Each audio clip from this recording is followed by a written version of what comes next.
Good morning guys! Naanin karon diri sa tabing dagat. At hello, good morning sa lahat ng aking mga subscribers dyan. So, paano nga ba ako nakarating dito sa tabing dagat at sinasabi niyong nandyan ako? Eh, andito ako. Naglalakad-lakad. Totoo lang guys, nagbantay ako sa kalabaw at siniliguin. Hindi ako yung maliligo. Tapos na ako maligo yung kalabaw na may niliguin ko. O, ayan, nagbantay ako ha. O, walang tao yan. Babantayan ko yan. Ako yung nagbabantay. Sorry yung mga ka-idol. Sarap pala dito sa tabing dagat mga ka-idol. Nakaka-relax. Tapos yung init parang mainit. Kung mainit, so mainit na init talaga. Pero vitamins naman daw ito talaga mga ka-idol. So nakakaganda dito sa tabing dagat is kung masipag ka talaga dito mga ka-idol is kung masipag ka dito sa tabing dagat, malamang hindi ka mauubos sa dagat. Kasi dami dito. Lahat naman na dito is tapos yung fresh yung mga shells, fresh yung mga isda, yung iba kasi mga idol, hindi lang naman isda yung ina-ice. Pero hindi naman bago ka makakatikim ng mga shells is yung iba ina-ice, tapos yung pinaprocess na. So dito talaga mga idol is ako yung kumukuha, ako yung naninisig, ako yung hindi ako naman talaga mga idol. Ako talaga yung sinisisid ko talaga yan. So, nandito na nga ako ngayon mga ka-idol sa tabing dagat at dito ako nakatira ngayon. So, imposible na makakasama nila ako sa mga dating kasamaan ko mga ka-idol. Shoutout sa kanilang lahat. Pero syempre, hindi ko naman isa-isahin lahat kasi sobrang dami ng ako mga kasama. Alam niyo naman yung talaga mga ka-idol. Hindi ko naman sila lahat may isa-isa dahil so, sobrang dami nila.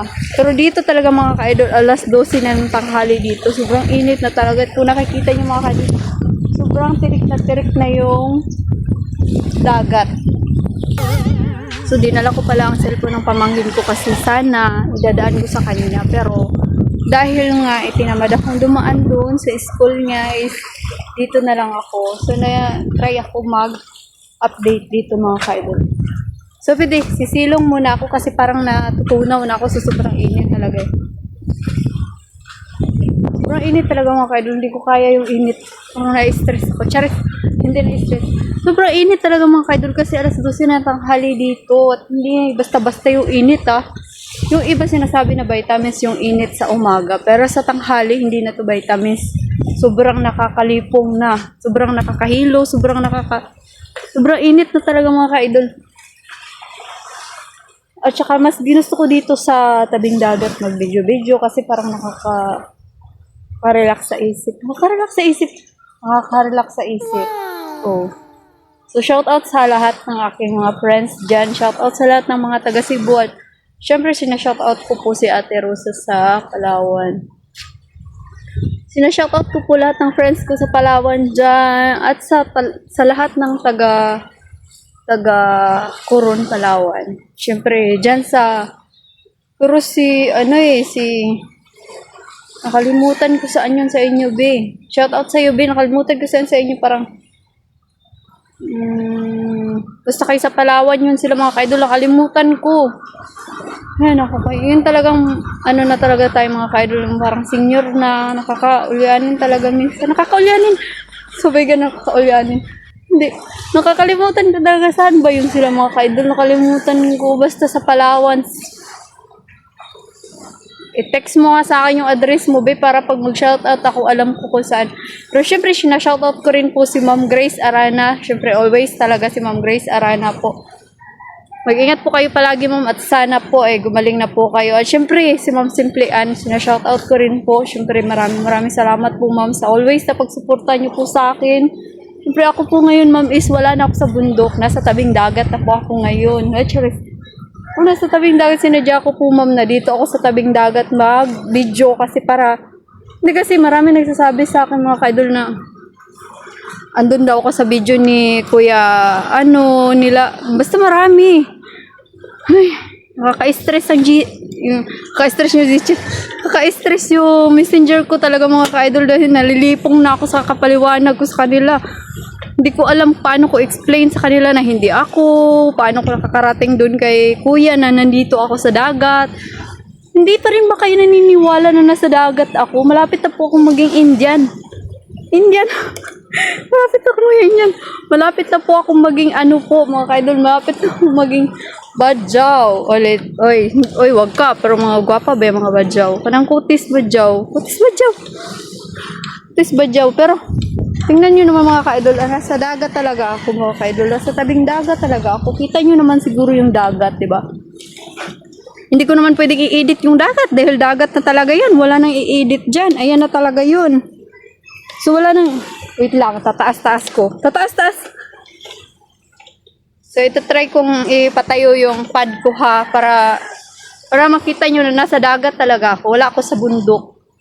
Hindi talaga ako mga ka-idol. Dito talaga ako sa tabing dagat dahil nasa bakasyon pa rin ako at di pa rin po ako nakakauwi. So, ayan. So, imposible naman mga ka-idol kung ganito na yung ginagawa ko is na-edit ko pa rin, di ba?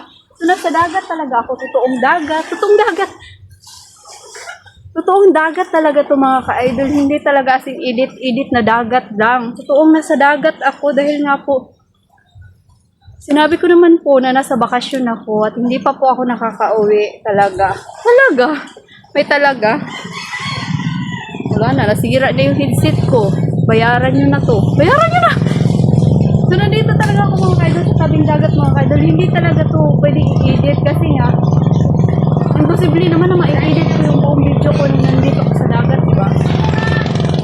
So, hindi ko na kayang i-edit yun. Magic na yun. Wala na talagang pwedeng i-edit doon mga ka-idol. Bakasyon ako ngayon. So, wait lang. Ayusin ko muna to. Wait lang muna.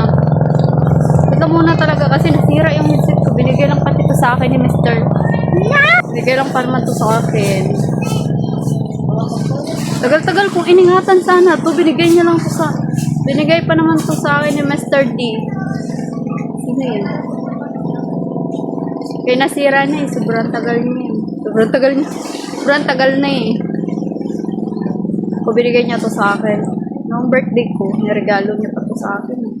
Kaya hindi pwedeng masira to, bubuhin ko talaga sa swagan. Hindi naman talaga mga idol. Siyempre mga ka-idol, sinashoutout ko lang rin po lahat ng aking mga friends dyan sa Maynila. Siyempre, hindi ko na kayo isa-isahin. Uy, sinashoutout ko pala si Sis Nicole. Hi, hello sis, mag-ingat ka palagi sis. At siyempre, naku, nakakainis naman. Gusto ko na talagang pumunta dyan. Pero thank you sis ha. Siguro sis ko pag ma-ready ko na lahat ng mga kailangan ko is gugora talaga ako dyan. Pupunta talaga ako dyan. Kasi gusto ko yung may iba naman. May iba naman. Hindi, gusto ko yung, ayoko nung, sis, kasi yung, ayoko magpaasa ng, kunyari, sabihin ko na pupunta ako, tapos hindi naman ako pupunta. So, ayoko nung ganun. Gusto ko yung, ayoko mapahiya yung tao na sinabihan ko na, yung pupunta ako, tapos hindi pala ako pupunta. Yung ganun. Gusto ko kasi sure kung usapan. Parang ganun. Hindi, gusto ko talaga yung ganun sis. Ayoko nang sabihin na pupunta ako, magsisit ako ng month. Tapos hindi ako makakatuloy. Baka, yun. Tapos yung may kausap ka na, parang mapapahiya ka, parang ganun. So, sasabihan kita sis pag okay na. Sa ngayon naman is okay na yung national ID ko. Meron akong national ID at meron na rin akong mga iba pang kinukuha. Siyempre, kompleto na yung para sa mga NSO ko, yung basta marami pa akong kailangan talaga. Kuha pa ako ng PhilHealth, sa mga ganun-ganun. Basta yung mga ganun kailangan ko pang i-kompleto. Pero okay lang kasi ngayon naman talaga sis pinaprocess ko na yung iba ngayon. So, hindi pa ako makapag-decide kung kailan kasi nga yung budget din kasi yung wala. So, hindi ko pa masasabi kung kailan. Basta ang akin lang is ayoko na magpaasa na pupunta ako tapos hindi naman ako pupunta. So, walang ganun. Hindi talaga ako magpapaasa sis. Ayoko mag-expect ka na pupunta ka tapos lalo na pag may nakausap ka na. So, yun lang muna sis. Sa ngayon, i-update kita kung anong magiging, ano na yung mga requirements na nakukuha ko at ano na yung mga requirements na kompleto na. So, yun lang. Maraming salamat sa pag-update parati sa akin sis. Thank you at mag-iingat ka dyan sa ibang bansa. Alam ko napakahirap sa lahat po ng OFW po, sa inyong lahat po. Mag-iingat po kayo parati at syempre po, alam ko naman na napakahirap talaga maging isang OFW. Grabe. Kasi marami akong mga kaibigan kasi mga ka-idol na OFW sila tapos parang walang ano talaga mga ka-idol. Lalo na yung kontakin yung pamilya daw. Wala pa masyadong time. Kung ganun, parang nakakalungkot. Parang nalulungkot na ako mga ka-idol. Iniisip ko palang mag-OFW pa ba ako? Mag-a-abroad pa ba ako? Parang ganun. Parang mag-a-abroad pa ba ako? Ganun na nga ang mga ano nila. Yung mga, wala na nga nangungumusta sa akin dito sa Pilipinas pa lang ako. Ano na lang kung nandun ako sa ibang bansa. Lalong walang nangungumusta. Nako, talaga napakahirap. At saka, syempre, meron pala akong isang ate na hindi ko alam kung papayuhan ko, anong gagawin ko. Syempre, yung asawa niya lumapit sa akin at, Diyos ko, bakit ako yung tagapagpayo ba ako? Hindi ko alam kung maka-relate ka basta kung payo o sakto ba ang ipapayo ko. Si ate kasi hindi ko na lang pangalanan mga ka-idol kasi ano siya mga ka-idol kumbaga, close friends ko siya. Pero hindi ko naman pwedeng sabihin yung pangalan niya mga ka-idol kasi syempre privado po yun. Kumbaga, na ano kasi sila mga ka-idol. So, para kay ate, parang awa mo naman, Parang awa mo naman, Sabi ganun, hindi naman, para sa akin, Ang masasabi ko lang, nakausap ko yung asawa mo, na, yun na, sinasabi niya kung ano yung naging problema niyo. Sumama ka na nga daw sa iba. Siyempre, ano bang kulang sa kanya? Ano bang kulang sa kanya? Ano bang kulang? Siguro walang pira yun. Sabi ganun. Hindi talaga. Ay, hindi. Masasabi ko lang sa'yo, sana wag mong kalimutan yung mga anak mo. Na yun na dapat ang uunahin mo. Huwag yung sarili mo, kasi ngayon malalaki na yung mga anak mo. Nakakaintindi na sila at nakikita na nila kung ano nagiging sitwasyon nyo bilang isang pamilya. Kumbaga, na-survive nyo ngayong mga ilang taon ng mga trials na dumating, lampasan nyo nga. Pero ngayon, hindi nyo na malampasan. So, sinasabi nga sa akin ni Kuya na sumama ka na daw sa iba. Pero hindi ko masasabi kung bakit o anong pinaka-dahilan bakit sumama ka sa iba. Pero sana sana pa rin isipin mo pa rin kung ano yung mas nakakabuti para sa pamilya mo. Siyempre, kasi kapag piliin mo yung magandang buhay, tapos yung mga anak mo is galit sa'yo, hindi ko alam. Hindi ko alam, wala akong idea sa ganun. Wala akong idea sa ganun talaga mga ka-idol. Hindi ko naman na-experience yun na ipagpalit yung pamilya, asawa at anak ko sa isang lalaki lang. Wala. So, hindi ko itatry yun. Hindi itatry. Walang ganun. Hindi ko alam kung ano maipapayo ko sa UT. Wala akong idea. Dahil hindi ko naman din alam kung paano. At anong nangyari, kung bakit mo sila pinagpalit, bakit mo sila iniwan. So, wala akong idea kung anong klaseng payo bang ibibigay ko. Hindi ko alam. Kasi wala akong na-experience pa. Wala akong na-experience. Hindi ko pa na-experience yung ganun talaga, pero sa akin lang talaga, yung pagkasabi kasi ng asawa mo is, sumama ka sa iba dahil baka mas mayaman yun, o baka mas may luho, may bibigay yung luho mo. Pero sa akin lang, syempre kawawa yung mga anak niyo kasi, lalo na ngayon, malalaki na sila, dalagat binata na, hindi mo na kailangan gawin kung ibigay lang yung mga gusto ng mga anak mo. Kasi, hindi naman sabi na hindi gusto kayong buhayin dahil, ano na sila college na sila So, pwede na sila mag-working student, pwede na sila mag-aral habang nagtatrabaho. Para hindi masyado mabigat sa'yo, baka nabigatan ka sa asawa at mga anak mo, ganun. Pero sa akin talaga mga ka-idol, hindi ko alam kung anong saktong niyan mga ka-idol, saktong payo, kasi nga hindi ko rin mapayo sa sarili ko. Hindi ko rin alam kung anong payong gagawin ko. Hindi ko alam kung paano ko papayuhan. Paano payo ba? Siguro mga ka-idol, sa lahat ng may mga pamilya dyan, siguro kung may problema kayo, the best should mag-usap kayo. Pag-usapan nyo paano masusolve. Pag-usapan nyo paano malalampasan lahat ng kung anong merong trials na talaga na dumating. Hindi yung iwan mo agad yung mga anak mo. Hindi yung iwan mo agad yung pamilya mo. Kasi Sa totoo lang mga ka-idol, yung pamilya mo is yun yung pinaka-sandalan mo sa lahat eh. Kumbaga dumaan mo yung maraming problema pero andun pa rin yung matatawag na pamilya, nagiging sandalan mo talaga yun sila. Sila talaga yung unang-unang lalapitan mo once na may mga problema na mga mabibigat na dumadating. Sila talaga yung maiisip mo na, ay sana nandito yung asawa ko. Sana nandito yung mga anak ko. Para dumating yung time na malungkot ako, nandyan sila para yakapin ako, nandyan sila para i-comfort ako kapag iiyak ako. Parang ganun.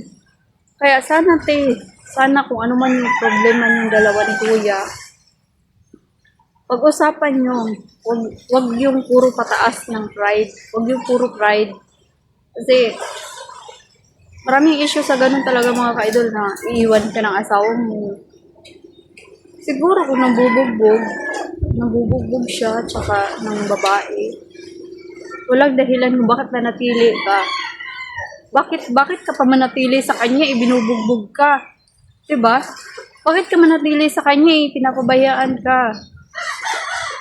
Pati yung mga anak mo. Pero kung hindi naman, kung na-provide naman niya yung mga bagay na kailangan niyo mag-ina, siguro, para sa akin mga ka-idol, hindi dapat ganun ang magiging desisyon na iiwan na lang. Tapos, iniwan mo yung pamilya mo. Ako, siguro para sa akin mga ka-idol yung dumating mo yung time na ganyan. Umalis ka na sa pamilya mo eh. Kumbaga, iniwan mo na sila eh. Huwag mo na silang isipin kung okay sila. Magiging okay sila, kasi, inabandon mo na sila, te. Wala ka ng pamilya. Wala ka ng mga anak. Simula nung pinili mo yung lalaki mo. Simula nung pinili mo yung bagong lalaki na dumating sa buhay mo. Wala ka ng pamilya. Wala ka ng mga anak. Ikaw na lang. Kasi sarili mo na lang yung iniisip mo ng mga ka-idol eh. Para sa akin. Ako hindi ko alam kung sakto yung sinasabi ko. Kasi, bakit ako yung tinatanong nyo? Para sa akin mga ka-idol, once na makipaghiwalay ka sa asawa mo, once na iiwan mo yung pamilya mo, wala ka ng pamilya. Kasi inabandon mo na sila. So umalis ka, huwag ka nang bumalik. Isipin mo na patay na sila. Kasi ganun din yun eh. Kumbaga, wala ka nang pakialam sa kanila kung ano mararamdaman nila, kung masasaktan sila, kung anong mangyayari sa mga anak mo. Wala na eh, hindi mo na naiisip yung mga ka-idol kasi iniisip mo na lang kung paano ka maging masaya, yung sarili mo, paano ma-provide yung mga luho na gusto mo, or mga bagay na nakakapagpagaan sa sarili mo, kumbaga, mga bagay na mas parang feeling mo nakakagaan para sa sarili mo. So, sarili mo lang, hindi mo naiisip na yung mga anak mo, hindi mo naiisip yung asawa mo. So, siguro, mapapayo ko lang talaga mga ka-idol, ganun na lang. Hayaan mo si ate na lang siguro kuya na umalis. Siguro, hindi ganun kadaling maiwan talaga mga ka-idol. Napakahirap niyan. Kasi, sarili mo yung emosyon mo, yung kalaban mo niyan talaga eh. Hindi ko alam, bakit ba kasi ako yung tinatanong niyo? Wala ko idea sa ganito. Pero, sa mga tao, bitaw mga ka-idol na iniiwan, walang nagiging masaya. Walang nagiging masaya. Para kay ate dahil iniwan niya yung mag-ina niya ay mag-ama niya. So, wala na siyang dapat isipin. Kasi sa pag-alis pa lang niya at pinili niya yung bagong lalaki niya, hindi niya na naisip kung anong magiging feedback sa mga anak niya nun eh. Kumbaga, hindi niya na naisip kung anong mangyayari para sa mga anak niya. Baka isipin niya na siguro sa ngayon hindi maintindihan ng mga bata kung bakit iniwan ko yung papa nila, kung bakit iniwan ko sila. Siguro gano'n na iniisip ni ate. Pero hindi parehas mga ka-idol eh. Sa ngayon kasi mga ka-idol, ano na yung mga anak niya, yung mga malalaki na, binata at saka dalaga na talaga as in. First year college na yung babae. Tapos yung lalaki is grade 12 na rin. Kumbaga malalaki na talaga mga ka-idol. Hindi ko alam kung ano pa bang gusto niya na siguro, baka sawa na siya sa pagiging mahirap. Baka ganun. Or sawa na siguro siya sa buhay na simple lang. Baka gusto naman niya mga ka-idol na ma-experience yung mga bagay na hindi niya na-experience, na hindi na ibibigay ng asawa niya. Ako wala akong idea talaga mga ka-idol kung anong ano bang dapat ipayo ko sa kanila na ano kasi para sa akin mga ka-idol, bago yung lalaki. Tapos bago niya lang nakilala, bago niya lang nakita, hindi natin alam kung anong ugali meron yun. So, wala akong idea mga ka-idol. So, yun lang siguro mga ka-idol, yun lang siguro may papayo ko kay kuya. So, wala akong idea talaga kuya. Sorry kung ano man yung mga... So, sa iba na lang siguro, manghingi na lang ako ng comment sa iba or payo sa iba. Sa lahat na makakapanood itong aking video, sana po, bigyan niyo po ako ng payo po para maipayo ko kay kuya kung ano ba talaga ang dapat niyong gawin para sa asawa niya na sumama na sa iba.